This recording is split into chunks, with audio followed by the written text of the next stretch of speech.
Terima kasih. Assalamualaikum warahmatullahi wabarakatuh. Waalaikumsalam warahmatullahi wabarakatuh. Waalaikumsalam warahmatullahi wabarakatuh. Salam sejahtera untuk kita semua. Alhamdulillah, kita diberikan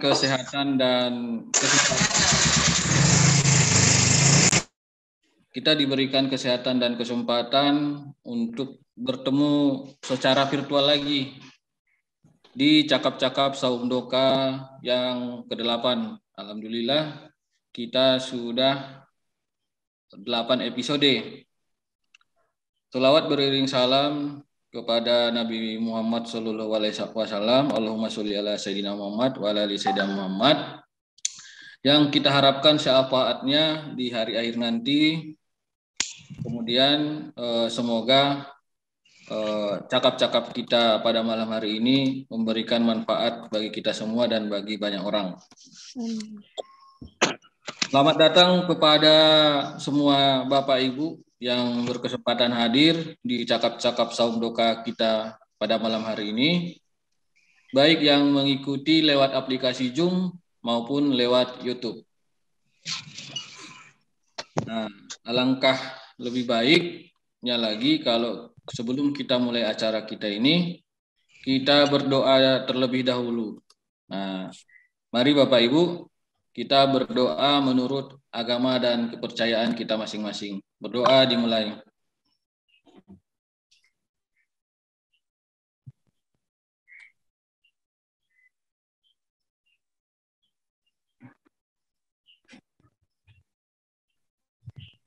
Berdoa selesai. Tanpa kuasa dari Allah Subhanahu wa taala serta doa dan dukungan dari Bapak Ibu, kawan-kawan semua yang tak bisa saya sebutkan satu persatu, tak mungkin cakap-cakap Saum Doka yang ke-8 ini bisa kita gelar kembali. Perkenalkan, saya Adil Harahap. Nah, saya seorang Perkenalkan, saya Adil Harahap. Saya seorang dokter hewan yang saat ini berdomisili di Sumatera Utara. Saat ini saya mendirikan sebuah organisasi nirlaba atau istilah kerennya NGO lah. NGO namanya Dokadil Institute. Nah, Dokadil Institute ini menginisiasi sebuah program edukasi peternakan yang kami beri nama Cakap-Cakap Saum Doka. Adanya pandemi COVID-19 atau kita sering dengar corona membuat kita berhadapan dengan keterbatasan, yaitu banyak yang ingin kumpul-kumpul bersilaturahmi sambil minum kopi, terus makan sate ataupun minum susu kambing, tapi itu menjadi mustahil untuk kembali. Hal ini menjadi sulit. Nah, namun kita tidak menyerah, kita tetap berjuang. Nah, adanya teknologi ini membuat kita menembus batasan tersebut. Nah, salah satunya adalah teknologi yang dibuat yaitu teknologi Zoom. Nah, teknologi ini membuat kita bisa berjumpa dan berbagi cerita secara virtual. Nah, Cakap-Cakap Saum Doka ini merupakan platform edukasi berbagi ilmu, informasi, dan pengalaman terkait peternakan dan kesehatan hewan. Harapannya ini menjadi platform yang bermanfaat bagi Indonesia, khususnya bagi kita semua peternak, khususnya lagi peternak domba kambing maupun calon peternak. Nah, cakap-cakap kita pada malam hari ini disponsori oleh Diva Media dan CV Arya Rifa Mandiri. Nah, Diva Media ini adalah sebuah perusahaan yang bergerak di bidang IT, informasi dan teknologi, yang bersedia mensponsori kita. Nah, infonya mereka sedang mengembangkan sebuah program kalau tidak salah itu program recording. Nanti ada aplikasi Android yang digunakan sebagai recording. Nah, kemudian CV Arya Rifa Mandiri. CV Arya Rifa Mandiri ini adalah perusahaan yang bergerak di penjualan obat dan peralatan ternak yang berdomisili di Medan, Sumatera Utara. Alhamdulillah, acara kita ini juga selalu didukung oleh HPDKI Sumatera Utara. Nah, terima kasih kepada dukungannya, khususnya kepada Ketua HPDKI Sumatera Utara, yaitu Bang Epo Bayu Ari Anggara. Nah, seperti yang kita ketahui bersama, cakap-cakap kita malam hari ini bisa juga disaksikan lewat YouTube dengan nama channel Dokadil Institute. Nah, mohon kiranya Bapak Ibu yang belum subscribe channel kita Dokadil Institute tersebut, mohon kiranya untuk membantu kami dengan cara subscribe dan klik lonceng. Nah, cakap-cakap kita malam ini membahas hal yang sangat menarik. Nah, episode ke-8 ini cakap-cakap yang pertama kalinya narasumbernya berasal dari luar Sumatera Utara. Nah, yang lebih hebatnya lagi, narasumbernya adalah seorang perempuan yang bergerak aktif di dunia peternakan. Nah, peternakan, seperti kita ketahui bahwa peternakan ini selalu identik dengan gender laki-laki. Percaya atau tidak, ternyata ada juga perempuan yang menekuni profesi di bidang peternakan, khususnya kambing domba. Aku nggak akan ketemu sama Mbak Siti. Aku seperti yang kita ketahui bersama, salah satunya adalah Mbak Siti. Saya yakin bukan hanya Mbak Siti aja yang berprofesi sebagai peternak, masih ada banyak sekali serikandi peternakan yang ada di Indonesia. Nah, ini kelemahan. Alhamdulillah pada malam hari ini narasumber yang bersedia berbagi cerita terkait melihat serikandi peternakan adalah Mbak Siti Afrida Ramadhani atau biasa saya panggil Mbak Siti. Mohon izin Bapak Ibu agar di mute dulu ya Bapak Ibu. Mohon izin. PE Rambon. Mohon izin Bapak Ibu di mute dulu. Semuanya podo lho. Bisa dowo.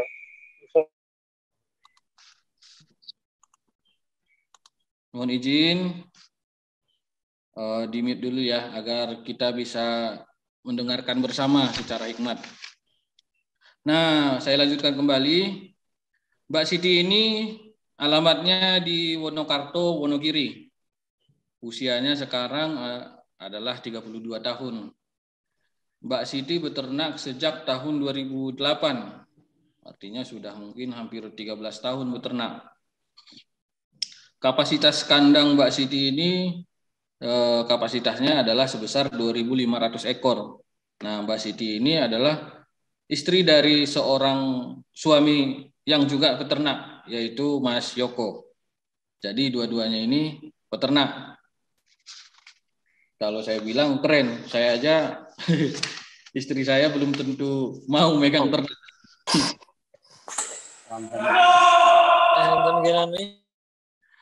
Oke, untuk Bapak Ibu, saya harapkan kembali untuk menjaga agar kondisi Zoom kita ini tetap kondusif.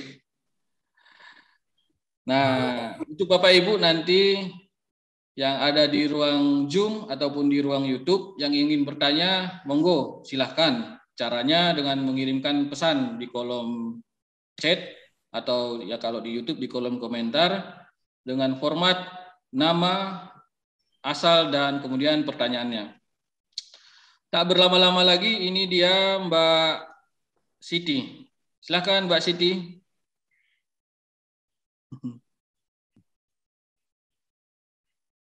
Assalamualaikum Mbak Siti. Ya, waalaikumsalam. Sebentar, Mas. Monggo Mbak.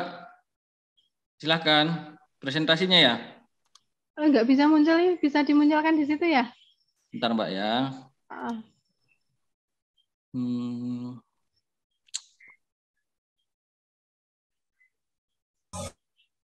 Oke, saya coba dari sini Mbak ya. Oh, ya.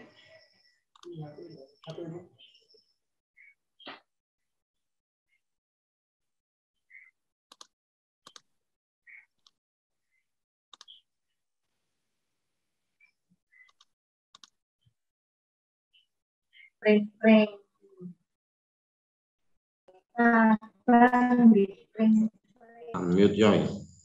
Gitu.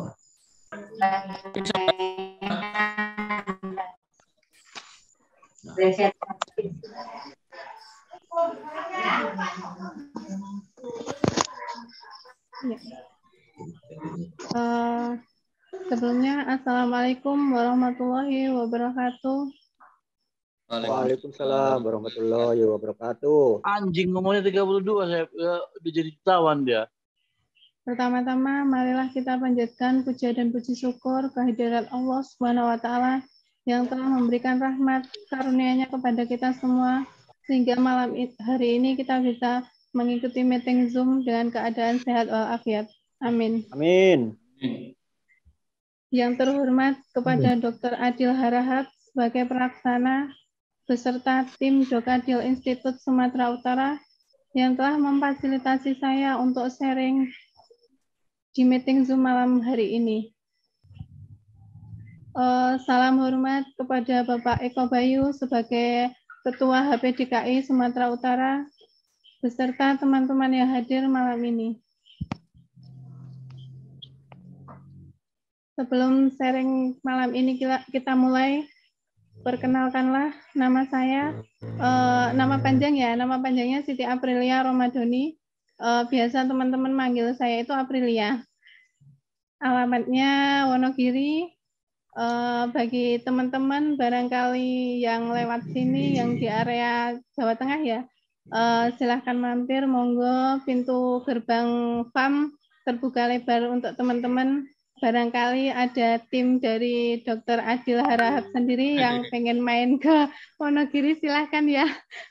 Insya Allah Mbak, insya Allah. Oh ya, diagendakan ya. Ini tanggal lahir saya dan sekarang 32 tahun. Alamatnya Wonogiri. Mulai ternak sejak tahun 2008 ya. Alhamdulillah ternak dari 20 ekor. Dengan berjalannya waktu, banyak cerita, banyak perjuangan di sana. Sampai detik ini, alhamdulillah kapasitas kami korban kemarin bisa 3.000 ekor, alhamdulillah. Alhamdulillah. Kenapa sih mungkin teman-teman pada nanya, ini kenapa sih Sekar Mendo Farm? Kalau di Sumatera sendiri nggak tahu ya Sekar Mendo itu apa ya? Nggak tahu Mbak.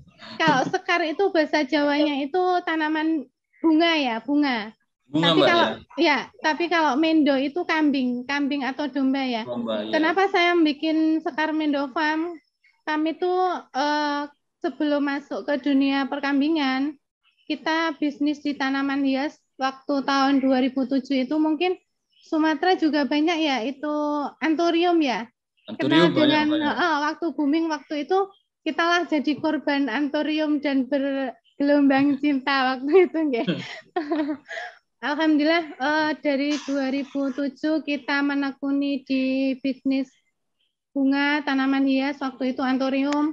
Kami bisa menyisihkan uang, menabung dengan membelikan 8 ekor sapi waktu itu. Dan alhamdulillah sekarang bukannya berkembang sapinya tapi udah habis. Beralih ke domba. Karena memang banyaknya percobaan bisnis, memang kita kan belum ada pengalaman bisnis yang memang benar-benar menghasilkan ya, karena kita merangkak dari kecil, berusaha sama suami berdua tanpa ada permodalan dari keluarga. Kita itu modal di peternakan itu kan dapat sapi 8, itu kita jual satu demi satu untuk kita memulai usaha, karena memang kan 2007 hampir per akhir itu kan memang tanaman hias udah nggak begitu laku ya. Iya, Mbak. Masa iya kita harus mempertahankan barang yang memang tidak menghasilkan kayak gitu. Kita berusaha untuk mengolah otak, mengotak-atik pikiran kita, bagaimana sih kita bisa hidup tanpa harus menyusahkan orang tua karena kita sudah berkeluarga kayak gitu. Iya, Dan alhamdulillah sapi yang ke-8 kita jual itu temulah kita di titik 2008 awal itu kita membuat kandang dengan kapasitas 500 ekor ya waktu itu.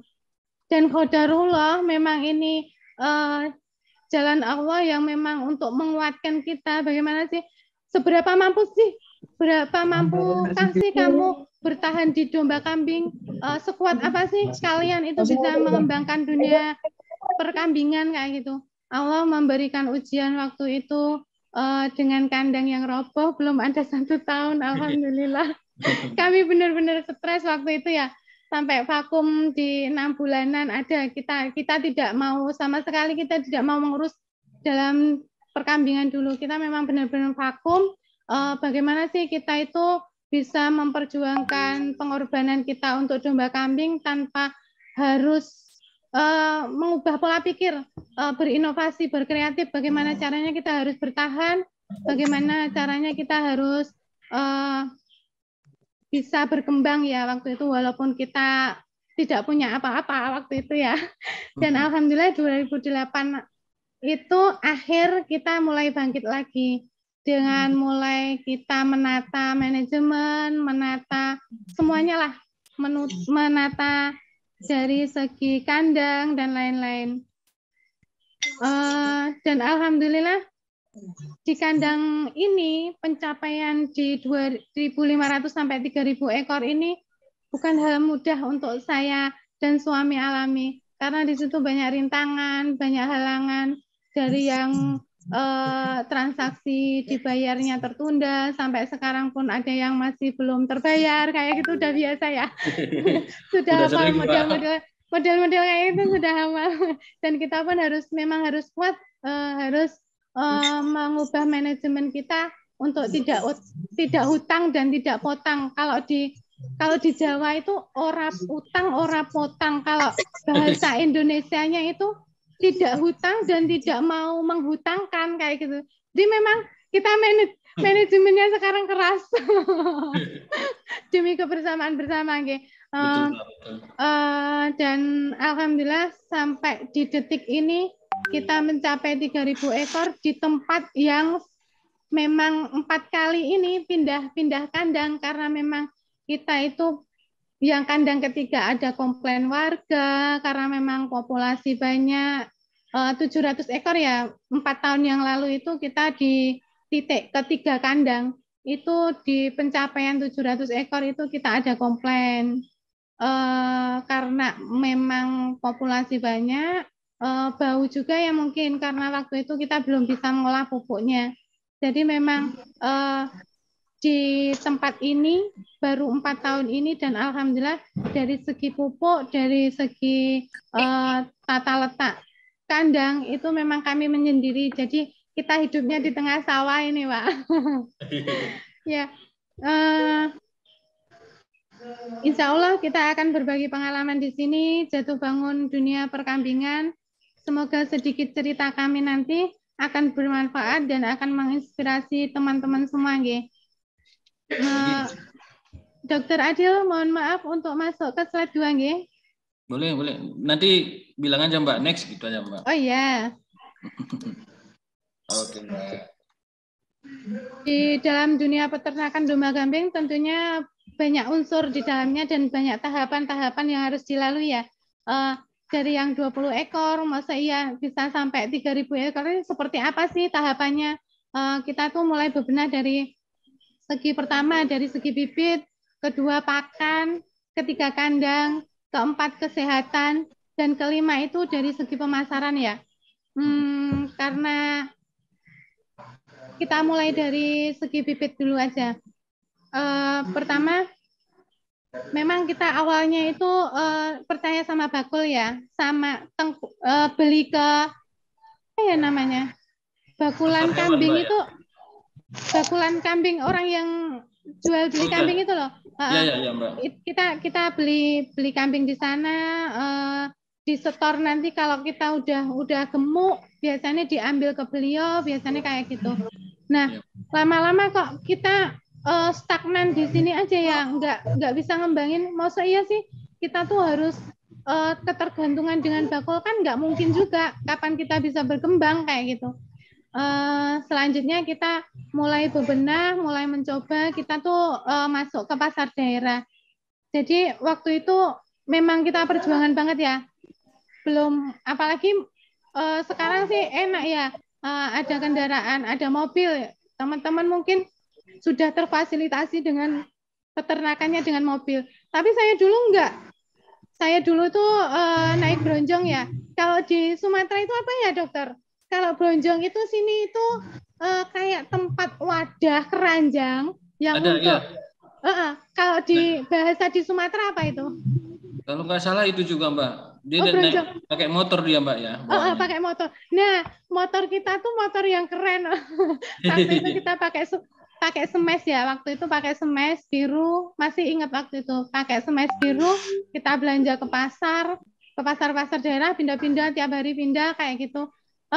Suatu ketika kita tuh ada pengalaman yang sangat lucu, jengkel, pengen ketawa, tapi namanya juga perjuangan kan memang harus dilaksanakan ya. Waktu itu kita beli kambing ke pasar sekitaran, kalau dari tempat saya itu sekitaran 1 jam lah, 1 jam perjalanan. Waktu itu kita tuh dapat 9 ekor, kan nggak mungkin tuh yang satu dikasih 5, yang satu kasih 4, kan nggak bisa jalan itu motor.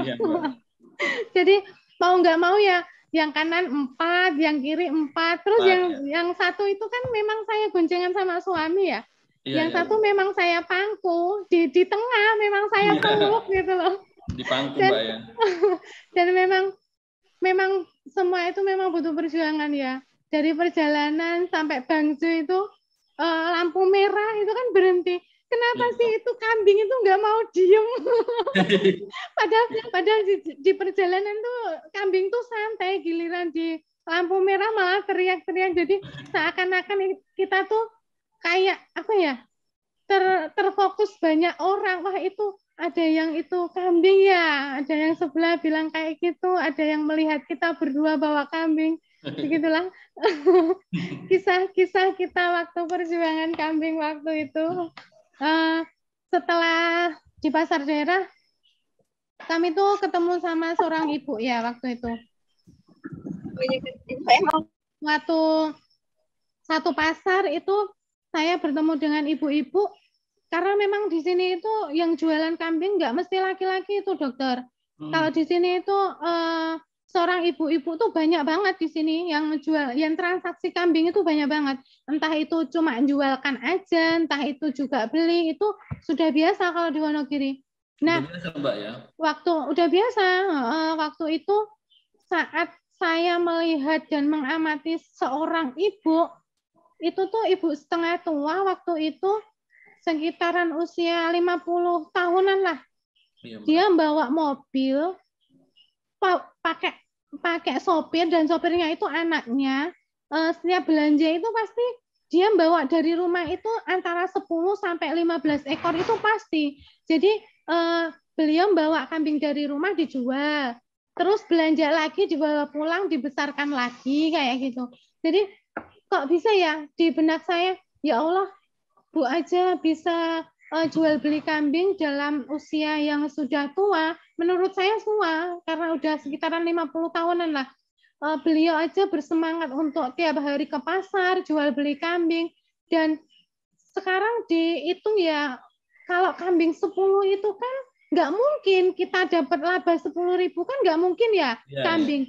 Minimal kan 50.000 ya. 50.000 kali 10 kan udah 500.000. Enak banget loh itu, seorang ibu-ibu tiap hari ke pasar minimal penghasilan 500.000.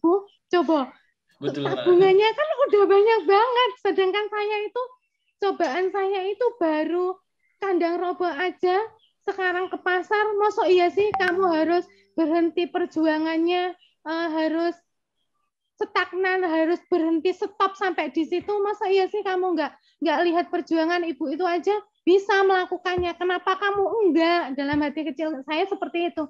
Oh ya, berarti memang kami itu harus berbenah, harus membantu suami, kemanapun suami ke pasar, pasti saya harus mendampingi untuk melihat situasi pasar tuh seperti apa, barangnya tuh yang harus dipilih seperti apa, kayak gitu. Dan lambat laun kita tuh ke pasar kabupaten ya. Kalau di Solo itu ada salah satu pasar yang memang tiap hari rame banget. Itu tuh namanya Pasar Silir di Solo. Iya, Mbak. Ya. Itu pasar yang dihadiri dengan banyak-banyak bako, banyak penjual, pembeli di semua kabupaten, karena itu memang perbatasan ya, dari Wonogiri sampai Karanganyar sampai Boyolali ada kayak gitu. Jadi memang pertemuan antara beberapa kabupaten kayak gitu. Dan kita pun waktu itu masih berunjung juga karena memang belum punya modal ya. Kadang aja uang sapi aja buat kandang udah habis. Otomatis kita kan masih berjuang. Kamu tuh harus berjuang bagaimana kamu bisa bertahan kayak gitu. Kita tuh waktu itu masih berjuang banget, masih beronjong setiap hari ke pasar Solo. Tapi kadang-kadang juga sih ke pasar daerah karena pasar daerah biasanya kan lebih murah ya. Lebih murah kita beli, digemukkan di kandang, kita bawa ke pasar kabupaten yang di Solo itu otomatis kita udah punya laba sendirilah, bisa nyisikan uang, bisa untuk transport, untuk makan kayak gitu. Ya alhamdulillah. Dan akhirnya di pasar Solo itu ketemu dengan beberapa teman, ketemu banyak komunitas di sana. Otomatis kan mereka semakin kenal ya. Masa sih Mas Yoko itu ke pasar sama istri dibilang-bilani kayak gitu. Kan orang banyak yang ngerti, orang yang banyak yang paham waktu itu. Dan komunitas waktu itu saya keinget banget ketemu komunitas yang paling besar itu HPDKI yang di Silatnas ya. Waktu itu saya bisa gabung yang pertama kali Silatnas di ketiga di Tawangmangu waktu itu. Dan waktu itu saya chat pertama itu ke Mbak Mia, peternak cewek juga di Sukarjo. Itu teman saya, andalan saya satu-satunya kemana-mana sama beliau, karena memang di situ nggak ada peserta cewek ya, maksudnya nggak ada peserta cewek, yang ada itu cuma kalau nggak salah Bunda itu saya ketemu di situ, ketemu komunitas di situ, akhirnya kita ketemu banyak orang, banyak peternak hebat di situ, ada yang kapasitas 4.000 ekor, otomatis kan saya dan suami itu penasaran, kita tuh berjuang sampai di sini, kenapa sih kita nggak bisa seperti mereka, padahal tuh kita juga ada pengalaman untuk beli di pasar, kita tuh harus bisa seperti itu, harus ada kemajuan kayak gitu. Nah, kalau yang di pasar antar provinsi itu kita pengiriman bibit ya. Waktu itu kita ke Bogor seminggu sekali. Kita ketemu peternak besar dan setiap kali kirim itu pasti saya ikut. Waktu itu pasti saya ikut. Dan alhamdulillah beliau itu mau sharing ilmunya. Jadi ada sekitar 10 kali ada kayaknya itu. Jadi tiap minggu sekali saya ke sana dan ketemu beliau itu dari sekian kalinya 10 kali itu nggak ada pembahasan yang sama, karena di dalam ilmu perdombaan dan perkambingan itu tuh ternyata ilmunya tuh dari A sampai Z. Jadi itu secara detail banget, nggak bisa itu kita stagnan sampai D atau E, itu enggak. Jadi pertemuan 10 kali itu ada pembahasan yang berbeda, ada ilmu-ilmu yang kita pelajari yang berbeda. Jadi ke sana tuh kita bawa buku sama bolpen tuh sampai tengah malam, larut malam. Dan pasti jam 2 malam nih saya pamit. Mas, mohon maaf ya, mata saya nggak bisa untuk bisa kompromi biasanya kayak itu. Monggo nanti lanjut sama suami aja yang meneruskan. Dan suami itu berbincang-bincang sampai pagi, nggak tahu kenapa itu terhipnotis dengan apa ya. Kami tuh bersemangat banget. Jadi seminggu sekali ketemu dengan beliau, sharing-sharing ilmu sampai pagi, sampai subuh, sampai nggak pernah tidur karena memang kami kan berangkat bertiga sama sopir ya. Jadi sopir istirahat, kita tuh sharing sampai pagi. Nanti sopir kan kita pulang, sopir udah fit lagi, udah pulang kayak gitu. Berarti tidur di jalan, Mbak ya? Kenapa? Tidur di jalan, Mbak ya? Tidur di dalam mobil. Iya. Dan itu pun udah biasa karena pengalaman kita pernah kirim ke beberapa teman pengiriman bibit itu tuh kadang kita tuh keseringan tidur di jalan. Ya udah, untuk next ya. Ya, pakan. Nah, selanjutnya pakan, Mbak.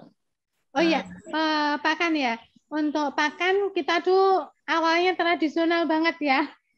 Dari ngarit di alam, karena Wonogiri itu kan identik dengan Wono, dan Giri itu banyak dengan hutan sama pegunungan. Jadi memang di sini itu kaya dengan sumber pakan yang melimpah. Kalau musim hujan kayak gini banyak tuh yang rumput-rumput liar, pohon-pohonan itu bisa dimanfaatkan untuk peternak-peternak kayak gitu biasanya.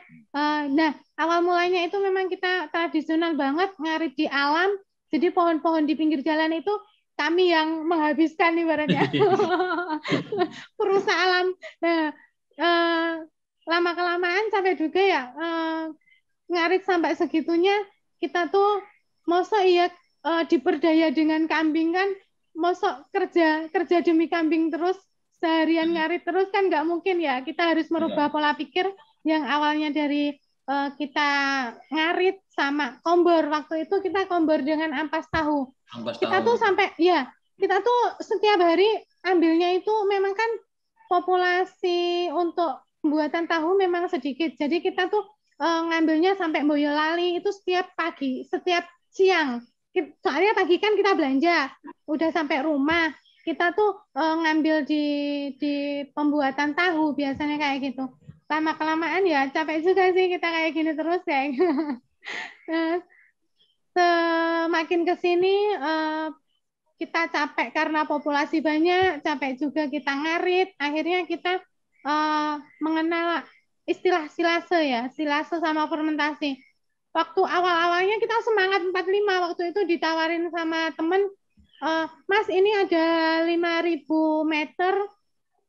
meter untuk tanaman jagung. Waktu itu jagung biasa, bukan jagung manis. Nanti pohonnya waktu habis panen jenengan beli ya, biasanya kayak gitu. Ya nggak apa-apa, waktu itu kita semangat dicoper di tempat. Kita ada chopper di tempat, kita masukkan di plastik waktu itu. Karena memang kan kita kurangnya pengalaman, jadi yaudah yang penting kita beli, masukkan di plastik aja aman, pikir kita kayak gini. Ternyata itu dipikir kita tuh aman, nggak ngarit, kita santai sambil menghabiskan pakan segini kan beberapa bulan kita nggak ngarit ya, nggak repot-repot ngarit, nggak repot-repot ngambil ampas. Nah, ternyata di suatu titik kita tuh dipusingkan dengan hama. Itu tikus. Satu bulan kemudian itu pakan silase yang udah kita capek-capek kemas di plastik, ternyata tuh nggak bisa dipakai apa-apa. Karena memang digerokotin tikus, mungkin karena manis kali ya. Mungkin karena manis jadi dimakan tikus, jadi nggak bisa untuk pakan sama sekali, akhirnya kita buang. Nah, sambil lalu kita tuh ada uploadan Facebook, ada uploadan medsos. Kita tuh penyimpanan apa sih yang paling aman untuk kita kembangkan? Ternyata itu tuh pakai wadah drum biru-biru itu loh, drum yang 200 liter, 150 kan banyak tuh yang dijual di toko ya. Tepi jalan juga banyak itu, Mbak. Ya. Di pinggir jalan, bukan di jalan, Pak. Iya. Itu kita sedikit demi sedikit kita ngumpulkan, beli untuk kita fermentasi, untuk disilase, kita bikin kayak gitu. Nah, untuk yang dari kelebihan silase sama fermentasi kan, yang dulunya memang bahan yang kita bikin itu memang kualitas rendah, murah, sekarang menjadi kualitas bagus karena memang kita sudah melalui proses fermentasi, proses silase kayak gitu kan, memang kualitasnya pakan lebih bagus ya. Dulu tuh kita pernah bikin pakai pelepah pisang itu loh, gedebok. Kalau bahasa dia itu kan konyol banget kalau sekarang ingat itu, sampai ya Allah, bisanya ya kita itu setiap hari nyacah kayak gitu, beberapa batang kayak gitu. Terus itu tuh minta-minta sama tetangga-tetangga itu. Kok bisa ya, konyol banget, kita itu nggak berpikir bahwasanya kalau pelepah pisang itu memang nilai gizinya kurang kayak gitu, belum kepikiran sampai sekarang itu alhamdulillah dengan adanya Google ya. Google itu kan memang ilmu, ahlinya ahli. Jadi apa aja yang kita inginkan, apa aja yang kita cari itu pasti ada ya. Nah, disitulah kita mulai belajar kayak gitu, dan alhamdulillah sampai sekarang di titiknya complete fit.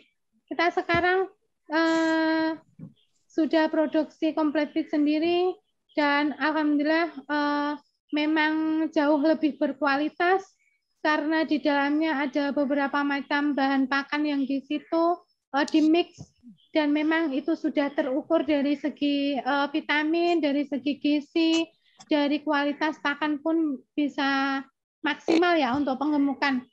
Dan alhamdulillah di Complete Fit ini udah banyak pelanggan kami, teman-teman yang peternak juga banyak yang ngambil di tempat kita. Biasanya maklon ya, mereka pakai merek mereka kayak gitu. Jadi packingnya di sini.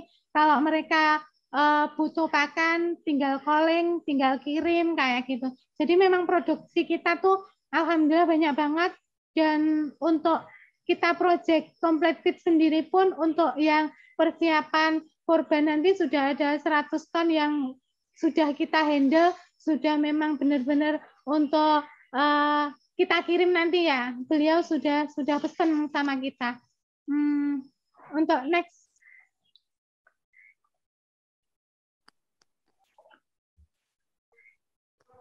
Nah, dari segi kandang sendiri, kita tuh banyak pengalaman di sini, banyak kisah-kisah yang mungkin kadang bisa nangis karena bambu itu, kalau domba ya, domba itu memang karakteristiknya pendiam ya. Jadi cewek-cewek yang pendiam itu berarti kayak domba ya. Kayak domba itu memang karakteristiknya pendiam. Tapi kalau kambing itu memang rame. Jadi tersentuh orang pun dia akan teriak. Itu yang paling bahaya itu. Biasanya cowok kayak gitu ya. Enggak juga, Mbak. Ya, semoga enggak yang di sini ya. Nah, di kandang pembahasan kandang di sini memang dulu awal kita ternak itu karena kita pikir dari kandang roboh kita tuh pindah kandang kedua pengennya ngirit ya, tapi ternyata ngorot-orot kalau bahasa Jawanya. Ngorot-orot itu niatnya pengen ngirit tapi ternyata boros kayak gitu. Itu tuh kalau bambu itu banyak terjadi kematian di sini, banyak terjadi sakit dombanya di sini karena domba itu diem. Jadi kalau kejepit itu dia pasti diem sampai berdarah, sampai pernah ada yang patah, itu pun juga dari bambu sebenarnya karena memang kurang adanya pengalaman ya, karena memang kita terlalu ngirit waktu itu. Nah, kita tuh akhirnya pindah ke kandang galvalum. Memang kandang galvalum itu kelihatannya bagus, tapi belum tentu apa yang kita lihat itu selalu bagus kayak gitu. Nggak bagusnya itu di posisi usia sudah 2 tahun menginjak 3 tahun itu biasanya kalau galvalum full itu yang alasnya itu kalau kena air kencing biasanya keropos kayak gitu. Nah, inilah segi titik kelemahan galvalum ya. Kalau galvalum boleh sih pakainya yang di atas aja, jangan yang di alas kayak gitu. Karena pengalaman kami ya itu 2,5 tahun sudah keropos, jadi memang kita harus ada perbaikan lagi kayak gitu. Ini masih mending karena kalau dibandingkan bambu ya, kalau bambu kan memang 1 tahun sekali memang harus ada perbaikan terus karena ada yang patah, ada yang memang mematahkan kambing dan domba kakinya kayak gitu, memang harus banyak bersabar lah kalau untuk bambu ya. Nah, seiring berjalannya waktu kami tuh sekarang pakai kayu. Dan kayu yang kita pakai itu pakai kayu jati sama akasia ya. Itu 2 kayu yang memang jenis kayunya memang benar-benar bisa dihandalkan kayak gitu. Bisa kuat daripada kayu yang lain ya. Dari pengalaman kandang sendiri memang ini ya berawal dari kandang roboh kita diusir-usir, sampai nangis-nangis, padahal RT aja udah mengizinkan, tapi tetangga-tetangga itu kalau lewat depan kandang itu biasanya memalingkan muka kayak gitu. Ya Allah. Ya, memang kayak gitu ya. Itu karena polusi ya, polusi dari pupuknya sendiri memang waktu itu kita belum bisa mengolah pupuk ya. Jadi memang posisi 700 ekor bau dan kita pun harus pindah kandang dan di titik kandang sekarang inilah kita menemukan titik kandang yang memang benar-benar alhamdulillah merasakan nyaman banget di tengah sawah, jauh dari pemukiman. Memang seakan kita tuh punya penduduk sendiri gitu. Kita tuh kuasa sendiri karena penduduknya cuma domba dan kambing ya. Kita tuh penguasa gitu.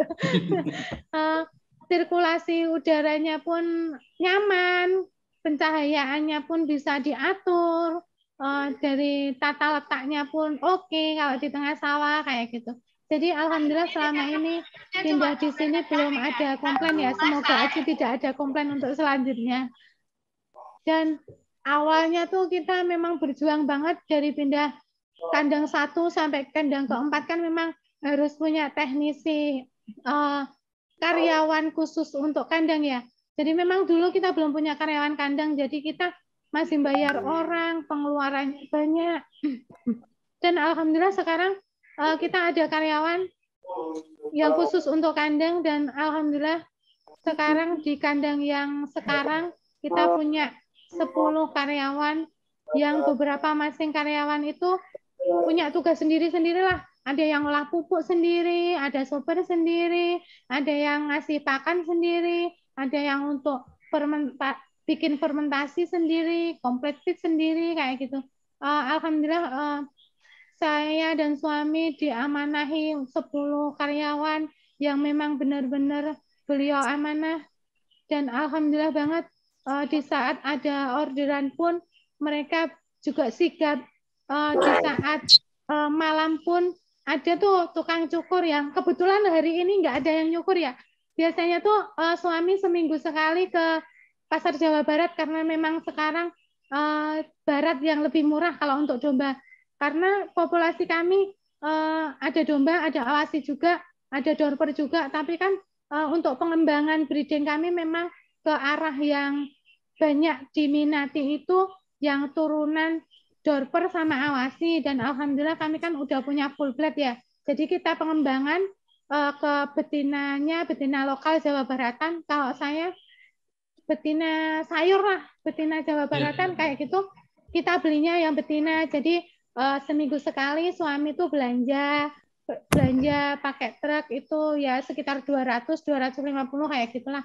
Dan alhamdulillah di masing-masing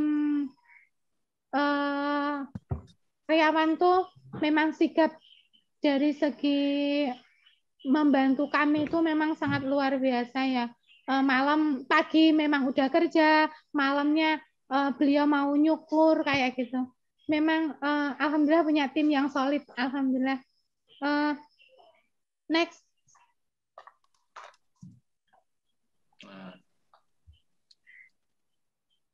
Nah, untuk manajemen kesehatan mungkin diwakili Dokter Adil aja kali ya. Beliau kan nanti kalau ada pertanyaan nih sebelum menuju pertanyaan saya arahkan ke Dokter Adil aja nanti ya. Beliaunya dokter ahlinya ahli. Jadi saya cuma sharing aja untuk pengalaman deh. Dulu pakan kami tuh tradisional banget ya. Tradisional kita memanfaatkan untuk herbal. Jadi memang di kawasan Wonogiri itu banyak sekali jamu-jamuan herbal yang harus kita manfaatkan itu banyak banget.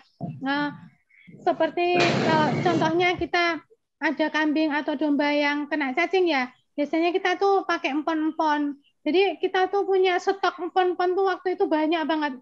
Beberapa macam. Untuk jaga-jaga kalau domba kambingnya itu cacingan kayak gitu loh.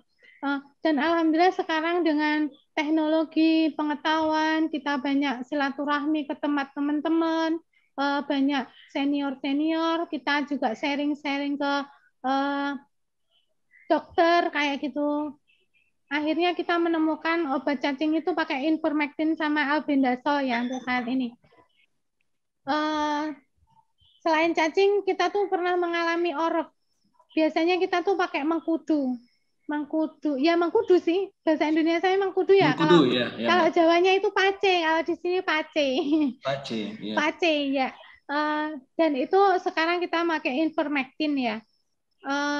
Pernah kita mengalami matanya itu sakit kayak apa ya, berair kayak gitu ya, sampai belek. Kalau bahasa Indonesianya apa ya? Belean ya. Itu biasanya dulu kita pakai jeruk nipis andalannya, tapi ternyata ada obat yang memang benar-benar mujarab banget ya. Kita temukan itu perpaduan antara tetes mata sama super tetra. Harusnya nggak boleh ya, tapi nyatanya kita tuh aman-aman aja pakai itu ya. Itu resep yang luar biasa, ampuh banget kayak gitu. Kalau kembung biasanya tuh kita pakai minyak kelapa. Terus sekarang kita ada tambahan injek untuk penguat energi biasanya kayak gitu. Dan kemudian kita mengenal beberapa macam yang modern ya, alat modern seperti spet gun, oral gun. Kemudian untuk mengidentifikasi itu biasanya kita pakai AirTag ya. Biar nggak ketukar nama kamu tuh siapa sih sebenarnya. Kan kita tuh ada di kandang pakai nama. Ada Awasi itu kita punya 2 alhamdulillah yang full blood ya. Jadi kita tuh kasih nama Taufan, yang pertama itu Taufan tanpa tanduk, yang ada tanduknya itu namanya Jojo. Pernah ada pembeli ke sini, Mas saya maunya yang keturunan Jojo ya. Oh berarti ini korban saya medsos di Facebook karena dia tahu namanya Jojo. Ya, untuk slide selanjutnya, next. Pemasaran. Ya, untuk pemasaran sendiri seperti yang saya sampaikan di awal tadi ya, memang dulu kita pakai bronjong dari pasar ke pasar kayak gitu. Perjuangan beberapa tahun dari pokoknya nggak kenal panas, nggak kenal hujan, pokoknya kita berdua tuh santai aja ya naik bronjong berdua. Ya, yang orang lihat tuh kok mau sih? Mungkin ya dalam hati mereka kok mau sih ke pasar. Cewek ikut suaminya ke pasar, buat apa sih ke pasar? Kan enaknya ke mall kayak gitu ya. Tapi kan dia nggak tahu dompet kita tuh seperti apa sih isinya gitu. Karena sebuah perjuangan kan memang harus ada hasilnya ya. Dan untuk penjualannya pun kita pernah jualan di daging juga ya di pasar waktu itu. 5 tahun yang lalu, 2015 waktu itu ya, kita tuh jualan daging di pasar, jualan daging kambing satu-satunya di pasar, dan kita sewa. Saya modelnya dulu itu sewa kios, kebetulan ada satu kios los daging sapi yang memang nggak dipakai waktu itu. Suami nemuin beliau, kalau memang nggak dipakai, bolehlah kita jualan nyoba daging kambing biar masyarakat Wonogiri itu nggak sapi aja yang dibeli di pasar, tapi sebenarnya peternak kambing tuh ada kayak gitu. Nah, kita tuh jualan daging di pasar. Alhamdulillah sih waktu itu kita buka pertama kali 2 ekor kambing habis.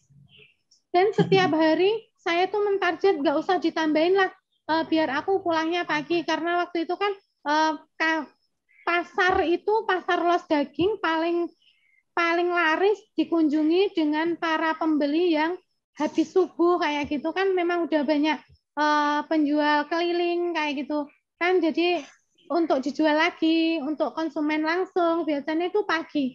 Jadi memang kita ambil di waktu pagi.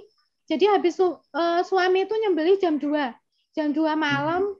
Waktu itu memang perjuangan banget, belum ada karyawan 10, waktu itu baru 3 kan nggak mungkin banget kita ngasih kerjaan karyawan yang di jam 2 malam, padahal dari pagi sampai sore kan udah kerja. Jadi suami sendiri yang nyembelih, jadi jam 2 nyembelih, saya udah disiapkan di pasar, saya jam habis subuh saya berangkat jualan sendiri, suami pulang ngurusin kambing kayak gitu. Dan alhamdulillah di titik puncaknya itu kita pernah Lebaran Idul Fitri, kita tuh pencapaian penjualan 15 ekor dalam waktu 1 hari. Dan waktu Idul Fitri itu kan memang H-3 sudah ramai banget ya di pasar. Itu tuh dalam waktu H-3 sampai H+2 itu tuh ramai banget pengunjung dan kita tuh kewalahan di situ. Tapi akhirnya kita nggak bisa melanjutkan lama ya penjualan di pasar itu. Kita menyerah bukan karena kita semangatnya yang down, bukan. Kita tuh pantang menyerah, belanja pakai bronjong aja kita mau.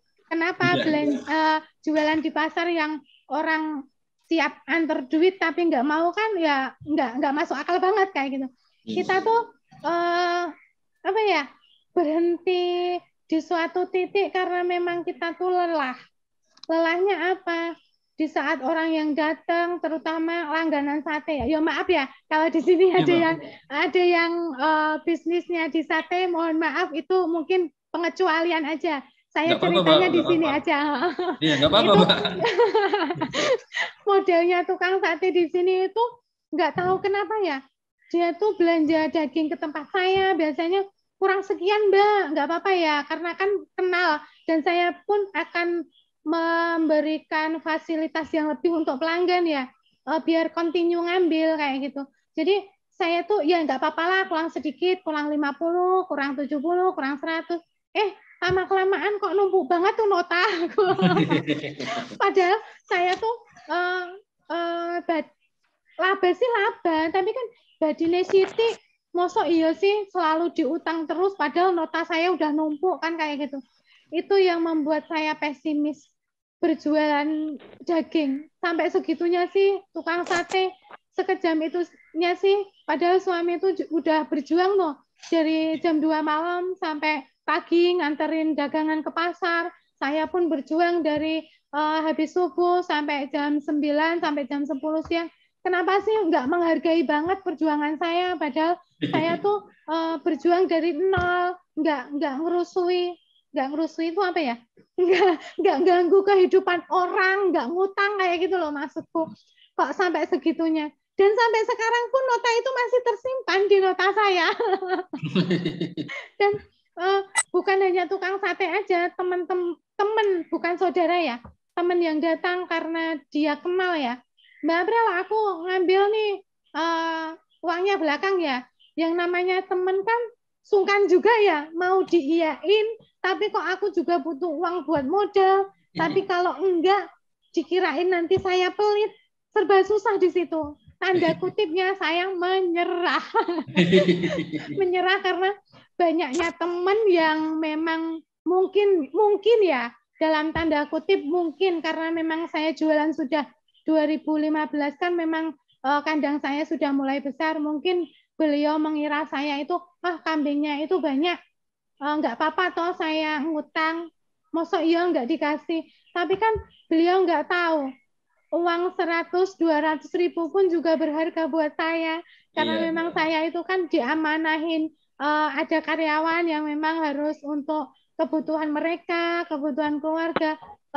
Mungkin di sisi itu mereka itu menyepelekan saya, wong saya itu orang punya mungkin ya, nggak apa-apa lah saya ngutang, tapi kan kalau berlanjut dan nggak saya stop penjualan kan lama-lama juga gulung tikar juga. Buat apa sih saya jualan tapi kok diutang terus, sakitnya tuh di sini ya. Kayak gitu. Nah, next untuk yang 5 ya, ini supply ke beberapa bukan, sorry. Kita akikah ya. Akikah itu yang awalnya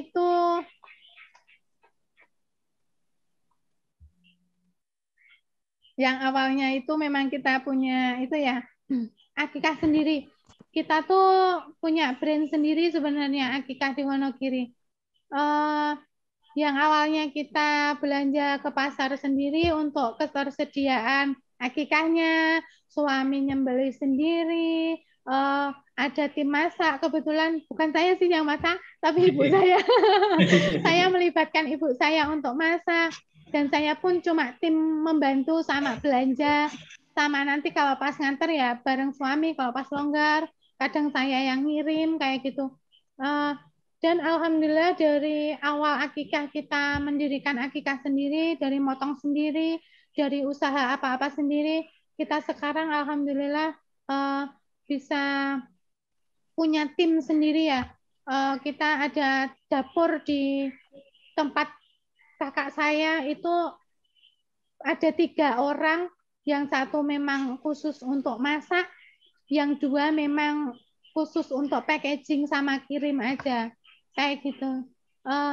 Dan suami pun nggak nyembelih sekarang karena kita kan udah diamanahin tuh karyawan yang khusus nyembelih. Jadi kalau ada akikah beliau siap nyembelih, jadi kirim daging kayak gitu.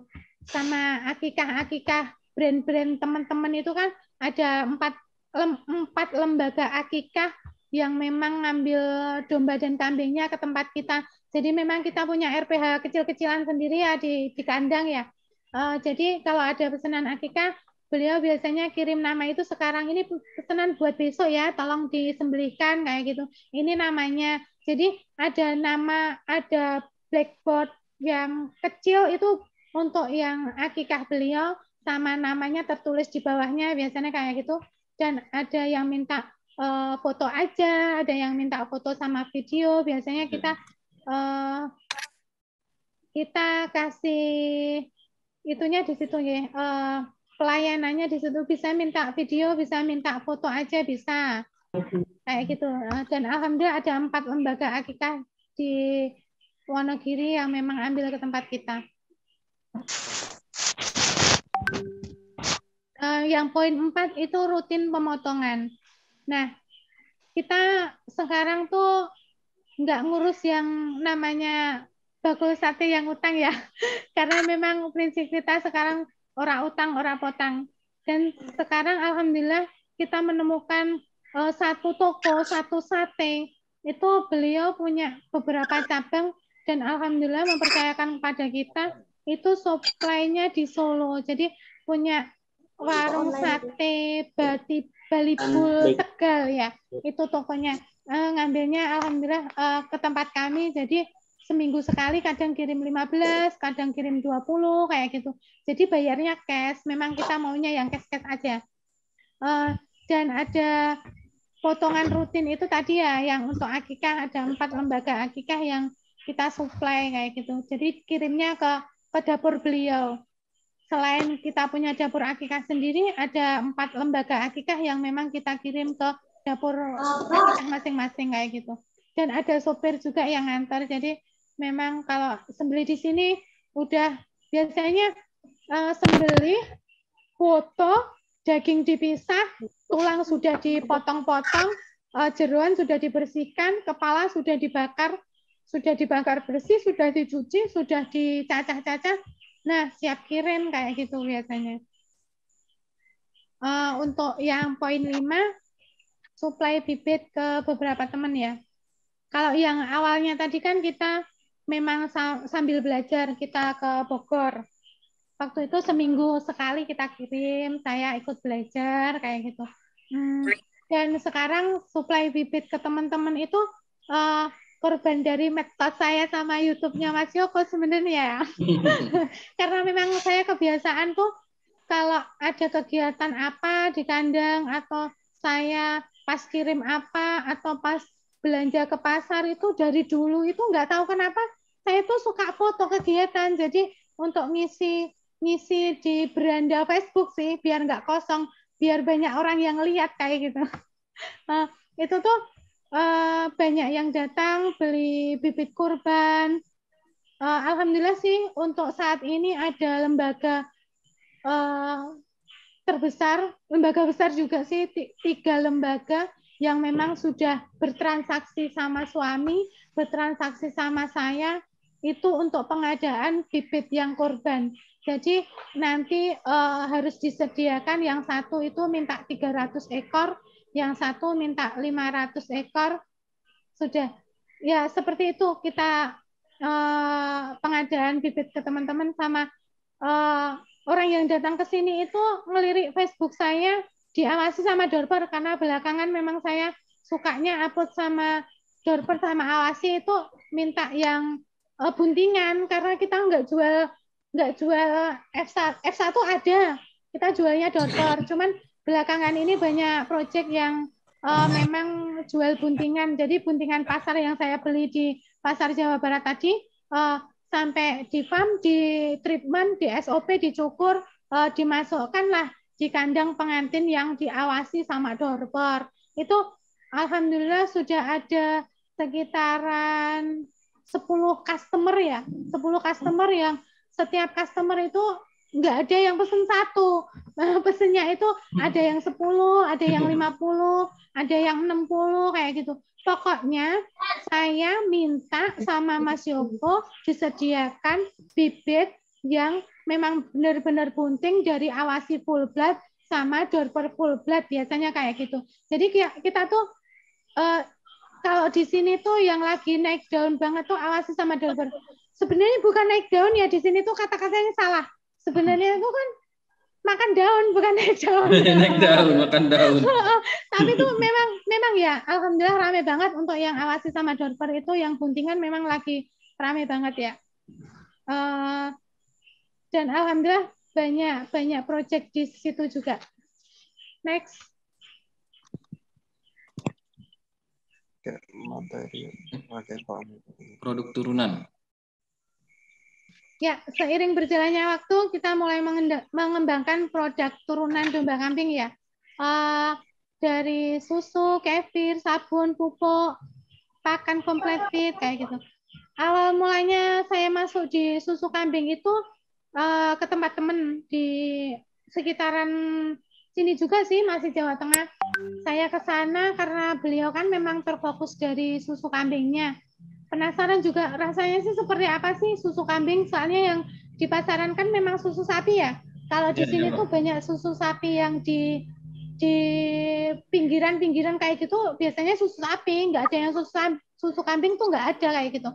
Saya penasaran lah ke tempat beliau sama suami. Beli waktu itu lihat kandang beli susu kambing, penasaran sih Bu, rasanya tuh kayak apa sih? Waktu itu nyoba. Tapi kok rasanya itu kental banget, nyami banget, berasa banget lah dibandingkan dengan susu lain tuh memang rasanya khas kayak gitu. Berpikirlah kita ke bisnis ya. Masa iya beli ke sana cuma beli untuk diri sendiri kan rugi di transport ya. Pikirannya tuh kita bisnis. Jadi waktu itu sebelum kita punya kambing yang untuk perah, kita ngambil di sana, dijual lagi.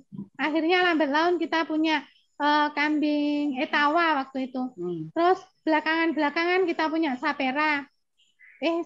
Sanen ya? Sanen kayak sapera. Iya, sanen. Kita kembangkan, kita olah jadi produk yang memang udah dikemas dalam posisi botol ya, udah siap minum kayak gitu. Kita bikin original ada, stroberi ada, coklat ada, karena yang ori kan memang untuk orang yang memang benar-benar nggak mau manis, kayak diabetes, kayak gitu kan memang harus ori. Sama yang coklat sama stroberi kan itu memang rasa anak-anak banget kayak gitu. Nah, selain susu kambing, kita juga bikin olahan kefir ya. Olahan kefir itu banyak cerita di sini. Workshop itu pernah ada yang di grup peternakan ada yang gelar pengadaan workshop untuk pembuatan kefir. Saya berangkat waktu itu. Penasaran bikinnya kefir itu seperti apa sih? Kalau minum sih ya asem kayak gitu. Tapi kan dari kefir sendiri bisa menurunkan banyak turunan juga, bisa sabun kayak gitu. Dan saya pun melirik di sabunnya, gimana sih bikin kefir yang sebenarnya kayak gitu. Saya mengikuti workshop itu dan alhamdulillah. Kalau di Wonogiri mungkin masih awam ya, kalau kefir itu memang rasanya asam. asam di mulut tapi enaknya di perut kayak kalau bahasa saya gitu, bahasa iklan saya kayak gitu. Asam di mulut tapi enaknya di perut kayak gitu. Kefir sendiri pun alhamdulillah banyak yang mengenal, banyak yang terapi untuk kesehatan, biasanya kan untuk kekebalan tubuh ya. Apalagi pandemi kayak gini kan alhamdulillah dipertemukan dengan pelanggan yang benar tahu kemanfaatan kefir itu seperti apa sih kayak gitu. Beliau itu kerja di puskesmas ya, puskesmas Jombang beliau kerja, tapi rumahnya di Wonogiri aja. Jadi kalau selama pandemi itu rutin seminggu sekali tuh ambil 15 liter, 20 liter setiap minggu. Saya kan penasaran juga nih, ini 20 liter dalam waktu 1 minggu jenengan minum sendiri, kataku. Enggak, Mbak, aku tuh kerjanya di puskesmas ya, memang tenaga kesehatan tuh memang harus benar-benar fit kalau menangani dalam COVID seperti ini kayak gitu. Dan saya tuh biasanya dikasihkan ke teman-teman selain saya konsumsi sendiri kayak gitu. Ya alhamdulillah pandemi ini nggak ngaruh juga dengan penjualan kefir saya karena memang seminggu sekali saya kirim paket, kadang kirim ke teman-teman juga kayak gitu. Untuk produk turunan kefir sama susu kambing, kita kan bikin sabun nih. Sabun tuh banyak kisah di sini. Sabun yang saya bikin pakai susu kambing, pakai kefir ada. Kalau sabun sendiri banyak kisah di sini. Perjalanan saya belajar pun juga enggak langsung instan saya bisa, enggak. Butuh perjuangan di sana. Waktu itu tahun 2018 saya tuh ada teman dikenalin dengan produk sabun. Produk sabun itu produk sabun susu kambing kayak gitu. Masa iya sih? Ini susu kambing, aku bilang gitu. Iya, ini memang produk susu kambing yang bikin orang Jawa Barat, bilangnya kayak gitu. Terus saya bilang sama teman, Mas, bisa dong saya belajar ke beliau. Bayar berapapun saya mau. Namanya juga nekat ya, penasaran. Namanya penasaran kan, gimana sih penasaran kan? Oh nggak mau harus mau kayak gitu. Model saya kayak gitu. Nah, berangkatlah saya izin suami. Mas, boleh ya saya belajar sabun? Nah, terus kamu berangkat sama siapa? Bilangnya sendirilah. Andalan saya tuh cuma Grab, aplikasi Grab di sana. Nggak tahu arah mana, pokoknya saya ke sana tuh andalannya Grab gitu aja. Mampir ke tempat kakak, terus ke tempat beliau, saya belajarlah 2 hari 1 malam di sana. Kebetulan beliau perempuan ya, jadi memang customer beliau ngajarinya khusus perempuan, jadi alhamdulillah saya ditakdirkan perempuan yang bisa diajarin sama beliau. Kalau cowok kan nggak bisa. Ya. Di sana banyak pengalaman dan sana ada 5 resep waktu itu yang saya benar-benar berbayar waktu itu. Ada 5 resep dan memang bahannya itu kalau nggak lewat Tokopedia kan memang sulit ya. Soalnya bahan sabun itu ada beberapa bahan yang memang di toko sini nggak ada. Memang harus di Tokopedia atau Shopee biasanya kayak gitu. Tapi kalau di Jakarta memang banyak yang berjualan seperti itu. Bukan hanya bahan, tapi alat-alat juga ya. Kalau alat-alat di sini seperti slow cooker, waktu itu kan belum ada ya di Wonogiri itu. Walaupun saya bilang tadi di kota, tapi itu sebenarnya alat-alat yang seperti itu tuh waktu itu masih jarang kayak gitu. Adanya di Solo. Di Solo pun baru belakangan ini ada. Kalau slow cooker itu kan kita pakai slow cooker sama hand blender, itu kan memang nggak ada ya. Sama bahan-bahan. Itu tuh saya pulang pelatihan itu 2 hari semalam, saya pulang bawa 2 kardus besar yang isinya untuk bahan, isinya alat-alat sabun, pokoknya serba sabun di situ. Belum lagi ransel pakaian saya sama tas juga. Jadi saya tuh pulang tuh kayak pulang kampung kali ya. Kalau dilihat orang kayak mulai nih gue nih ibu kayak gitu loh. Itu bawaannya Masya Allah banyak banget waktu itu. Dan di situ saya merasakan betapa perjuangannya waktu itu. Saya diuji lagi, di sabun ini memang benar-benar saya diuji, pulang sendirian, karena kan memang saya berangkat sendirian, suami nggak ikut ya. pulang sendirian bawa ransel, bawa alat-alat itu sampai dioper bis itu sampai 3 kali sampai di Wonogiri dan keadaan hujan kayak gitu. Dan emang itu perjuangan banget, harus berkorban sampai seperti itu, dan kamu tuh sebenarnya harus berjuang untuk mengembangkan sabun itu. Dan sampai sekarang pun alhamdulillah saya masih produksi sabun juga. Biasanya banyak event ya, event pameran kayak gitu yang diadakan dari Dinas Peternakan ada. Saya kan masuk di UMKM ya, dari Disperindakop ada kayak gitu. Event-event itu yang saya ambil untuk promo untuk sabun saya biasanya kayak gitu. Dan untuk yang pupuk sendiri, dari yang 4 kali pindah kandang itu kan memang bersumber dari pencemaran udara dari pupuk ya, dari kotoran kambingnya ya. Dan waktu itu memang kami belum bisa mengolah menjadi pupuk, dan alhamdulillah sekarang kita bisa berproses dari pupuk itu, alhamdulillah sekarang bisa menghasilkan per bulan itu 800 sampai 1000 pieces, 1000 karung ya. Kita memang sudah bikin brand sendiri, jadi di packing sendiri dengan brand Sekar Mendopam. Begitu juga dengan pakan kompletit, kita juga selain maklon diambil dari teman untuk diambil dipasarkan ke beliau. Biasanya kami juga jualan sendiri dengan brand kami sendiri. Dan itu alhamdulillah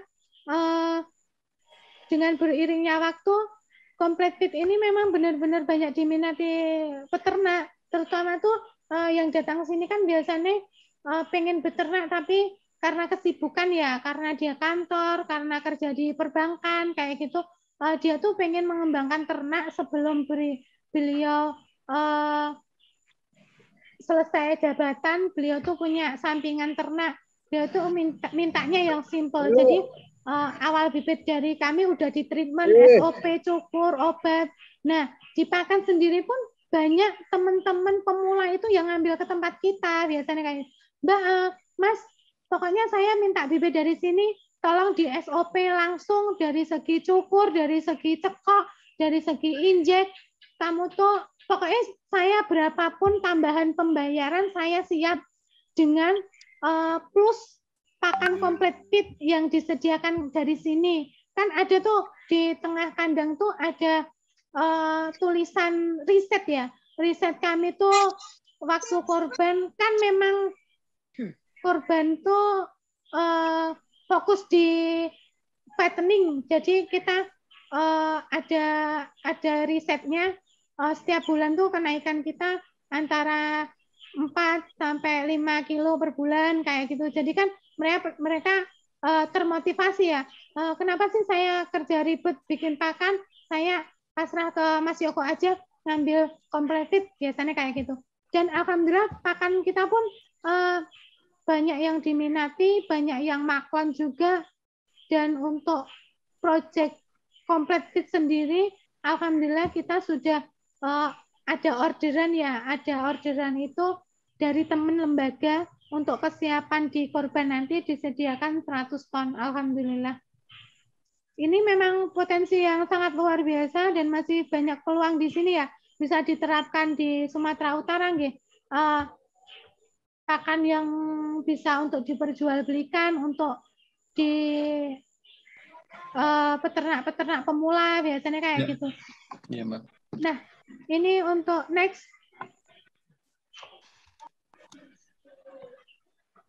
Nah, yang seperti saya bilang tadi ya, saya tuh kalau di Facebook sukanya upload kegiatan saya. Nah, ini di Facebook namanya Siti Aprilia Romadoni. Ini saya screenshot memang sengaja untuk saya simpen karena memang biar saya tuh ingat dulu tuh perjuangan kita tuh dari tahun ke tahun tuh memang harus ada perkembangan kayak gitu. Ini proyeknya tahun 2012 kalau nggak salah ya.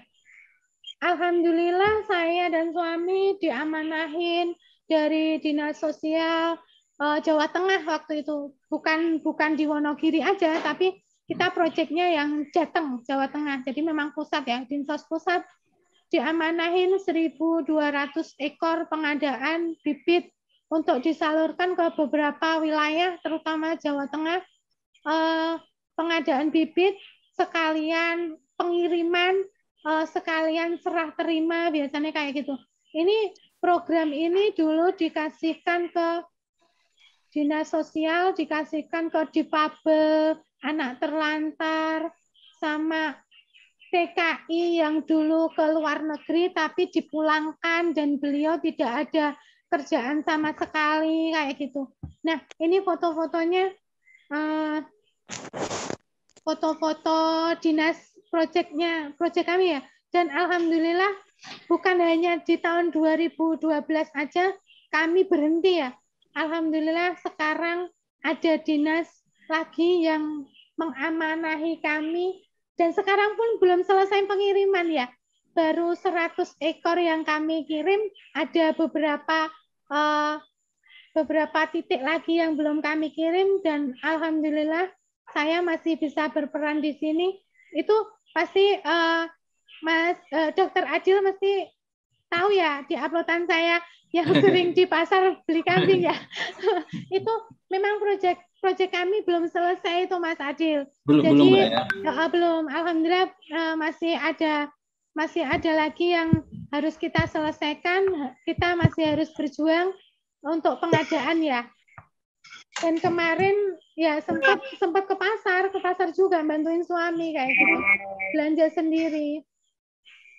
Untuk slide selanjutnya. Oke. Nih, ini saya screenshot juga di Facebook juga ada. Kenapa sih ke pasar kambing, why? Saya tuh lagi berburu duit, bukan tapi berburu kambing. Itu kata-kata saya di Facebook kayak gitu. Mungkin orang berpikir, kenapa sih kamu tuh harus ke pasar kambing yang saya sebutkan di awal tadi. Beliau kan nggak tahu duit kita tuh berapa sih di dompet, target kita tuh berapa sih. Memang kan semua itu memang butuh perjuangan ya. Dan saya sendiri pun paham kalau kita tuh bukan dari latar belakang PNS, bukan. Kami tuh nikah muda dulu ya. Jadi memang nggak ada kerjaan. Jadi memang harus berjuang, harus menekuni salah satu usaha. Dan alhamdulillah Allah menemukan jalan bisnis kita itu memang di peternakan domba kambing ya. Memang kita harus fokus apapun keadaannya. Memang saya tuh harus bantu suami kayak gitu.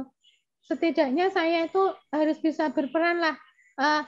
Kamu tuh nggak cuma di dapur aja loh, perempuan itu harus bisa membantu suami apapun pekerjaannya kan kayak gitu ya. Next. Nih, ini yang saya bilang tadi ya, untuk yang penjualan di pasar.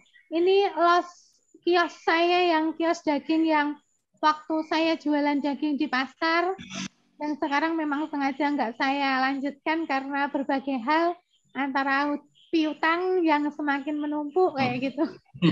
Nah, ini bukan cuma action semata sih. Saya itu pernah suatu ketika kandang ini banyak yang libur dan pegawainya itu cuma 2 orang, bapak-bapak sudah tua, karena memang nggak berani nyembeli. Dan waktu itu ada kambing yang memang benar-benar KO ya. Kan eman-eman banget kalau nggak disembeli ya. Masa nggak disembeli padahal itu buat makan lauk sehari-hari kan lumayan banget kayak gitu. Ya udah saya izin sama suami, Mas, ini pas waktu itu suami belanja ke Jawa Barat ya. Mas, lapor Mas Bos, ini kambingnya ada yang KO, saya bilang kayak gitu. Saya sembeli aja ya kayak gitu. Ya nggak apa-apa. Ya udah saya sembeli aja. Tapi karena memang waktu itu jam 9 malam kan capek banget ya. Masa iya saya harus ngulitin, saya harus bersihin kan capek. Akhirnya saya sembelih, saya bungkus lah di plastik besar, saya masukkan freezer. Biarin itu buat kerjaan anak-anak kandang buat besok paginya. Saya nyembelih aja. Dan ini foto memang waktu itu ada orderan akikah banyak, saya bantu untuk ngulitin kulitnya ya, misal antara kulit sama daging kayak gitu. Untuk next. Nah, ini foto tuh bertepatan di kandang yang ketiga. Jadi sebelum ini kandang kita tuh seperti itu, masih bambu dan masih apa ya, tradisional banget lah dari segi pakannya, dari segi fasilitas untuk kandang sama pakannya pun embernya juga nggak maksimal banget kayak gini. Desa banget lah maksudnya, masih alami banget. Waktu itu kita masih pakai kompor dan pakannya pun masih tradisional ngarit kayak gitu. Waktu itu kami baru punya 2 karyawan waktu itu ya. Dalam populasi 700 ekor, 2 karyawan kan kasihan banget. Suami ke pasar, saya paginya bantuin ngasih komboran. Komboran itu pakai ampas tahu itu. Jadi dikasih komboran itu. Ada next.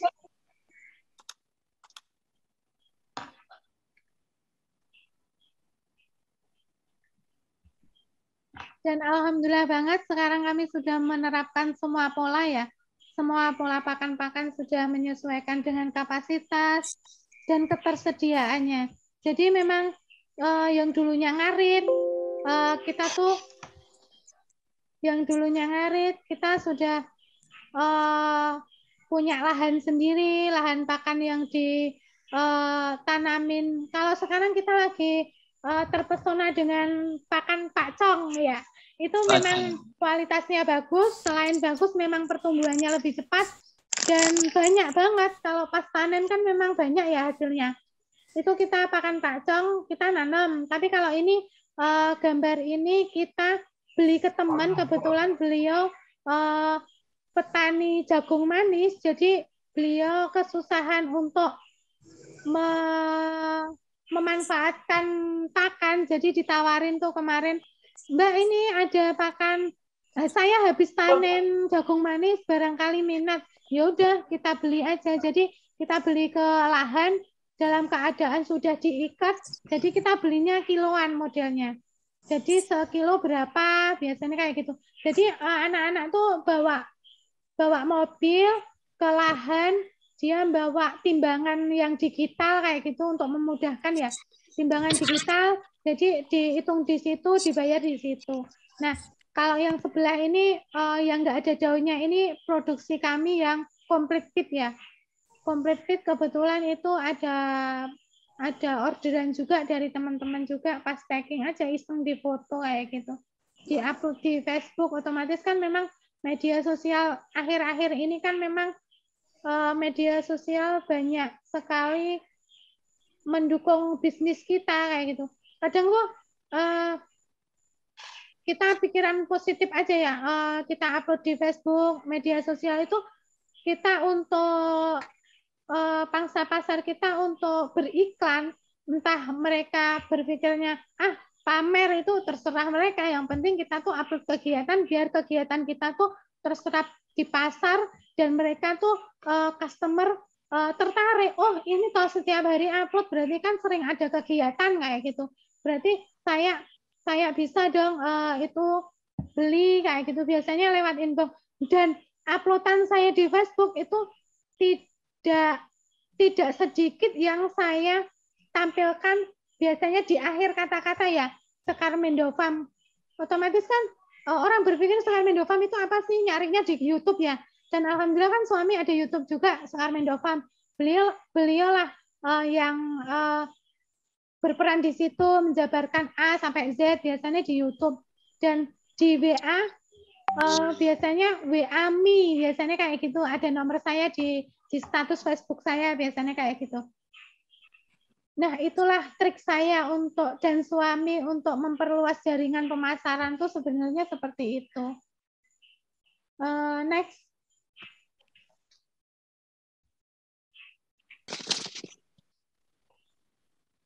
Nah, kalau ini seperti yang saya sampaikan tadi, 2018 kami sudah mulai mengenal kefir dan sabun ya, dari perjuangan tadi ke Jakarta. Ini produk saya, beberapa pernah saya ngerjain sabun itu sabun hotel ya, waktu itu memang transparan kecil-kecil banget. Waktu itu minta 100, oke, pembayaran lanjut. Orderan yang kedua, beliau order 400 pieces, saya bikin itu 2 hari 1 malam ya, saya lembur sendirian karena memang belum ada tenaga sih yang bantuin sabun kayak gitu.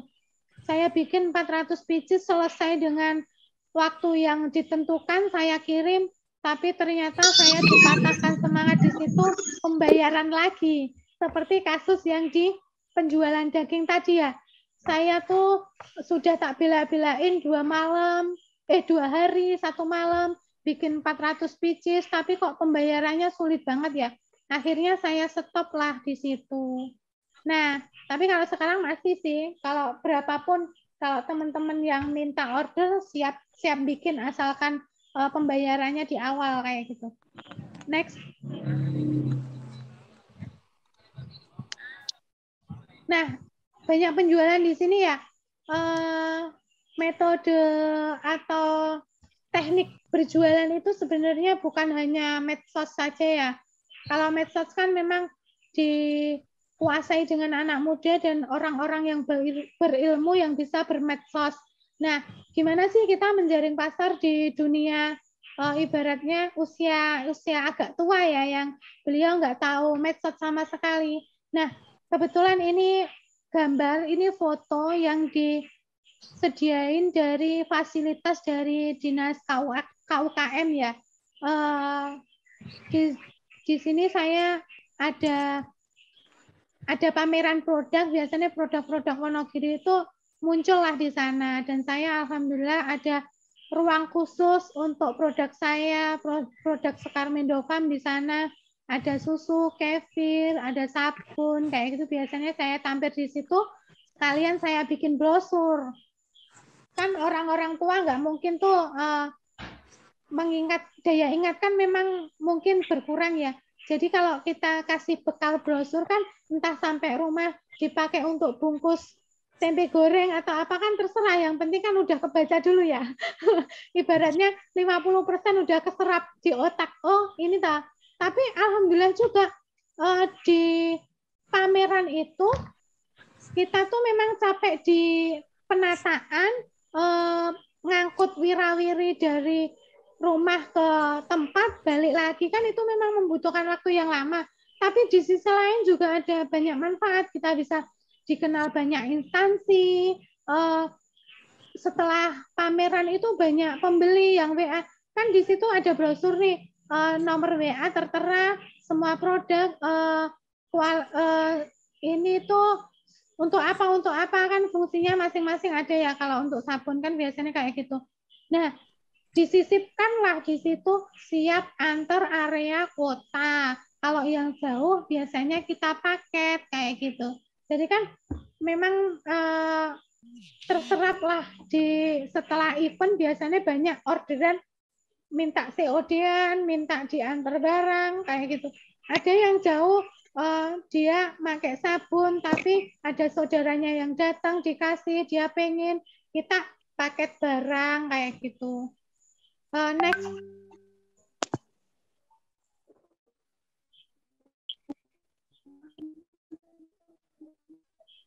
Nah, ini foto produk yang saya bilang pupuk tadi ya, yang awalnya kita mencemari banyak lingkungan, sekaligus kita dikomplain, dan kita akhirnya nangis-nangis lah kita dikumpulkan warga, dan kita pindah ke kandang yang baru. Ini kami olah ya. Gimana sih caranya kita olah pupuk dan bisa menghasilkan kayak gitu. Dan qadarullah, alhamdulillah banget, kakak saya tuh di sini profesinya jualan tanaman hias ya. Jadi kan dia kembang, saya kambing, beda tipis. tapi kita sama-sama mendukung, mensupport ya. Dia butuh pupuk untuk diterima, dijualkan. Nah, saya olah nih pupuknya. Awalnya di store ke sana, lanjut. Alhamdulillah sampai sekarang pun beliau masih eksis dalam dunia perkembangan dan saya masih eksis di dunia perkambingan beserta pupuknya kayak gitu. Dan bukan cuma di kakak aja karena medsos, jadi kita punya grup nih, grup WA kan banyak banget di HP saya itu ada 35-an kayaknya ya, grup-grup itu. Nggak tahu, pokoknya ada pameran, ada workshop, biasanya saya masuk di grup, ya udah masuk aja, iseng-iseng aja, nanti kalau pas mau tidur atau istirahat kayak gitu kan, untuk promosi produk biasanya kayak gitu. Ya udah upload produk aja, kita ada transaksi, ya lewat WA, lewat Facebook, kayak gitu. Next.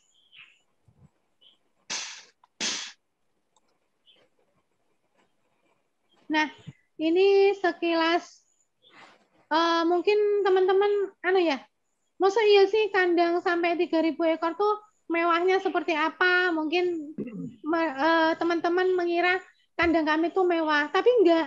Kita tuh sebenarnya bukan mewah, mewah kan mepet sawah, tapi kalau kita kan tengah sawah ya, jadi enggak mewah namanya.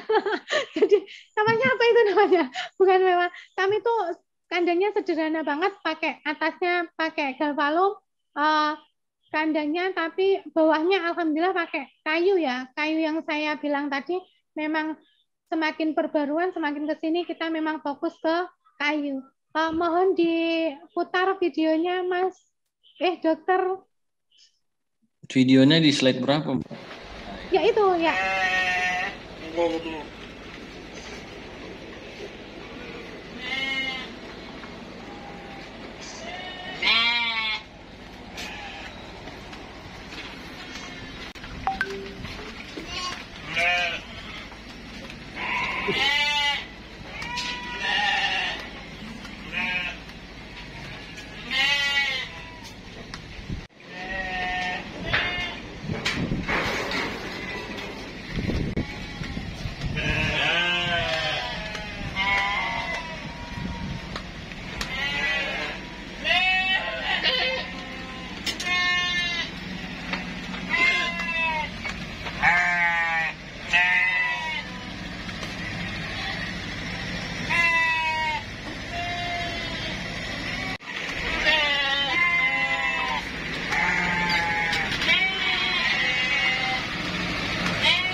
Rabu 3 November 2021 pembuatan silase. Besok kita coba bikin sampel sedikit untuk Desa Mojopuro insyaallah. Nah, ini stok pakan kami Bapak Ibu.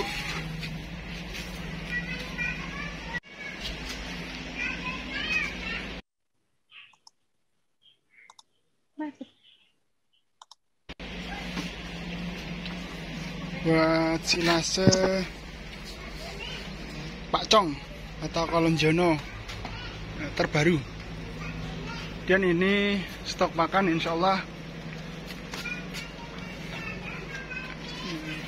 cukup untuk sampai kurban.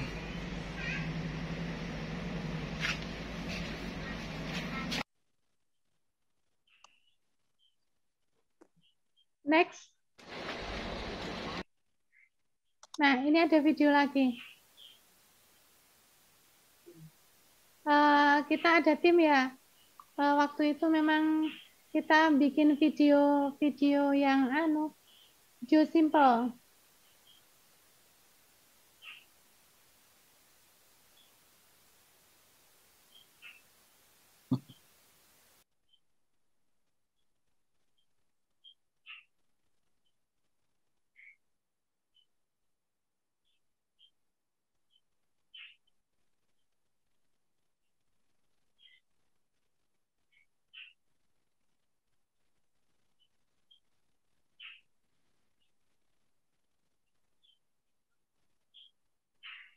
Nah, ini kandang kami di tengah sawah ya. Betul-betul tengah sawah, Mbak ya? Iya, bukan mewah, tapi tengah sawah.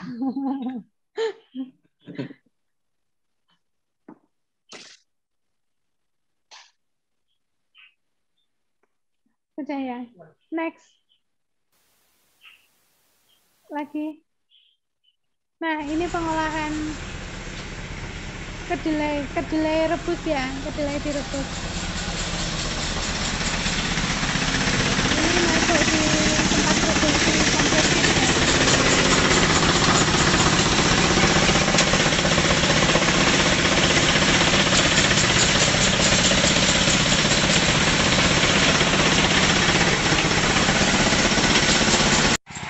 Ini ada yang bikin ditaruh di kilo fiber yang besar itu loh.